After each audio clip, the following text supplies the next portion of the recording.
Felice Bauer, Prague, nuit du 10 au 11 janvier 1913. Avant tout, ma chérie,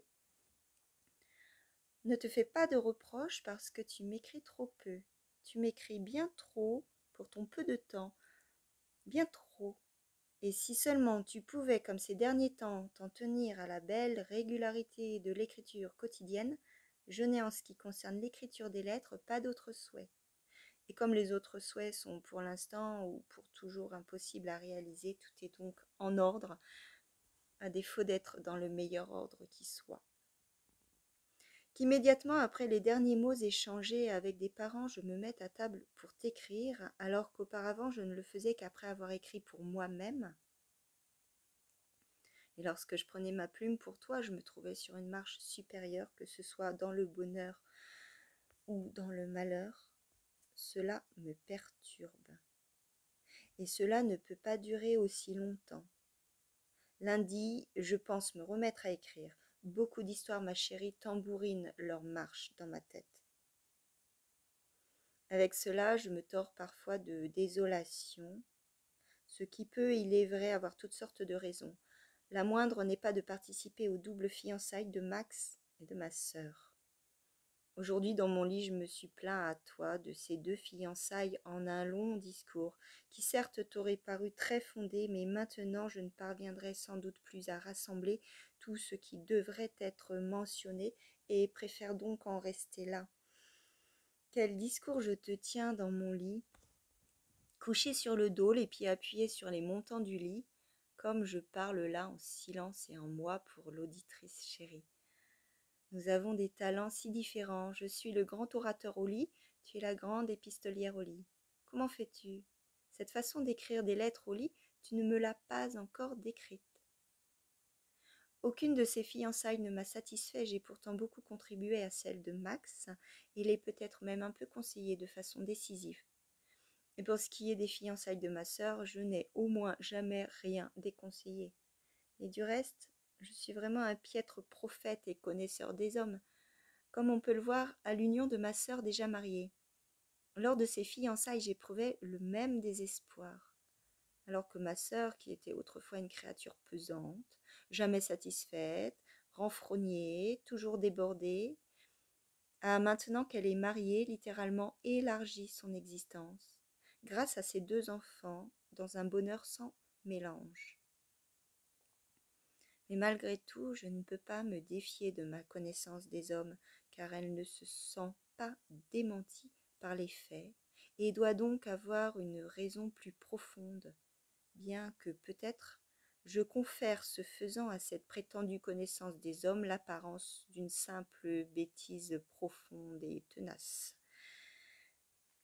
Et puis, pourquoi ces fiançailles me font-elles souffrir d'une façon si singulière, comme si j'étais instantanément et immédiatement frappée par un malheur, alors que tout pressentiment ne peut se rapporter qu'à l'avenir, pendant que ceux qui sont principalement concernés sont eux-mêmes fortuitement, est-ce peut-être ce fortuitement qui me chagrine, heureux, et qu'en définitive, personnellement et directement, je ne participe presque pas à toutes ces choses qui concernent les fiançailles et les mariages.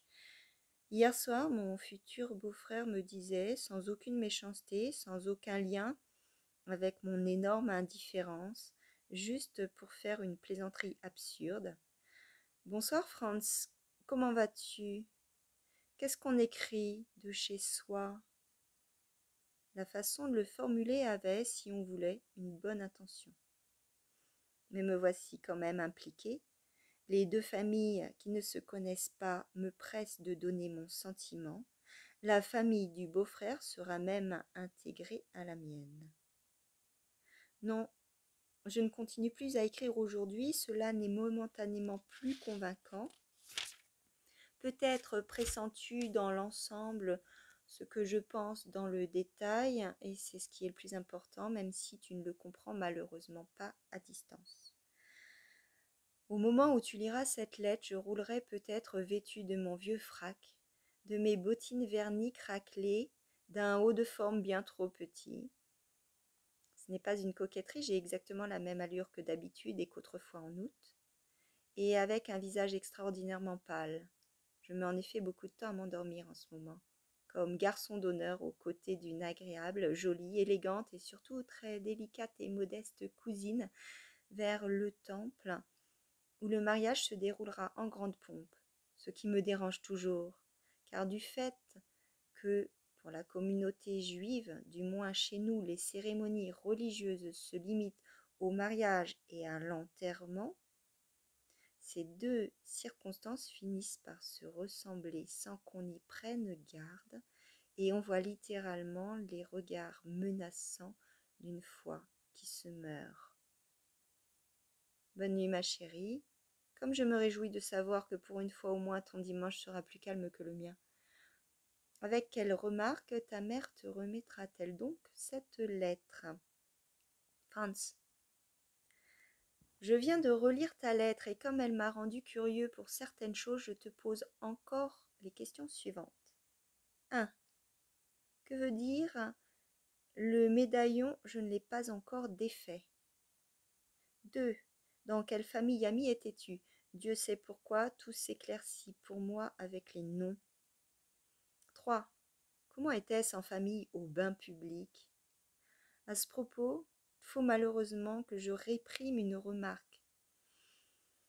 Elle a trait à mon apparence au bain, à ma maigreur.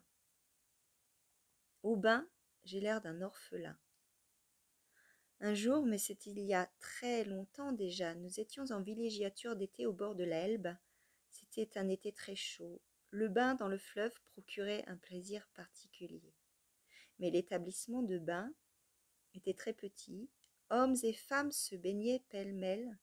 Je ne sais plus du tout s'il y avait 2 cabines de bain.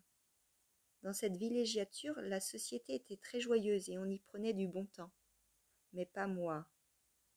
De temps à autre, je me risquais à aller chez les femmes, mais seulement rarement. Le plus souvent, mon envie de me baigner était bien sûr insatiable et sans bornes. J'errais comme un chien perdu dans les sentiers étroits des collines qui bordaient le fleuve et j'observais pendant des heures la petite station balnéaire pour voir si elle n'allait pas enfin se vider afin que je puisse y accéder. Comme j'ai maudit les retardataires qui remplissaient de nouveau brusquement l'établissement de bain déjà presque vide, comme je me lamentais lorsque, après une grande chaleur durant laquelle tout le monde avait profité du bain, un gros orage éclatait et m'enlevait tout espoir de bain. En général, je ne pouvais me baigner que vers le soir, mais alors l'air était déjà plus frais et le plaisir n'était plus aussi grand.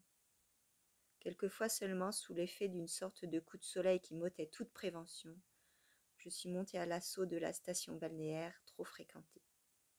Bien sûr, je pouvais tranquillement me baigner et jouer avec les autres, personne ne s'occupait de ce petit garçon. Mais je ne voulais pas le croire. 4. Sur ton père, j'aimerais bien en savoir un peu plus à l'occasion.